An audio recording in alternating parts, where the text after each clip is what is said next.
বলো আগে। আমার নাম সালমা। তোমার বাবার নাম কি? আমার বাবার নাম নাই, আমার একজন পালক আছে, আমার একজন মা। কোন জায়গায় তোমার ঠিকানা কোন জায়গায়? আমি বর্তমানে আছি যে আপনার নতুন বাজার, এখানে আমগো একটা বাড়ি আছে আমার সাথে বড়বুকি ইউনিয়নে। হ্যাঁ, নতুন বাজার। হ্যাঁ নতুন বাজার। আমি ওই জায়গায় নিশানবাড়ি ইউনিয়নে। আমি এক বাড়ির লোকে থাকি।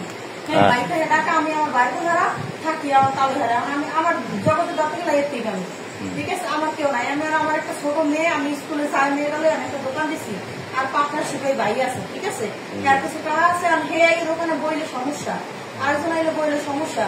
তারপরে 2-3 বছর কালকে বলে আমার একটা পোলা বই ঠিক আছে বাইকু টাকা লই গেছে, কি করছে সাঁতার নামে ও দরজা ঠিক গেছে, কারো দুনিয়ার চালা এগুলো তো সহ্য করা যায় না।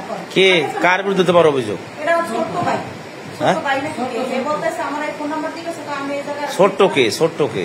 ছোট যে কার ভাই, শহীদ মেম্বারের ভাই, এই তালতলি থানা বিএনপির সভাপতি, হ্যাঁ আহ্বায়ক, সভাপতি না আহ্বায়ক, হ্যাঁ হ্যাঁ তার ভাই। এই ছোট্ট কি কাজ করে?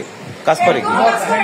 বাজারে ঘুরবে করবে, কার কি সমস্যা, কার লোকে কি ডাকা বলে সকালের লোক থেকে আমার মারতে গেছে, হুমকি দেয়, করতেছে আমার 2-3টা ঘুষি মারছে, কাপড় ল্যান্ড হয় মহিলা মানুষ দোকানদার। তোমরা প্রশাসন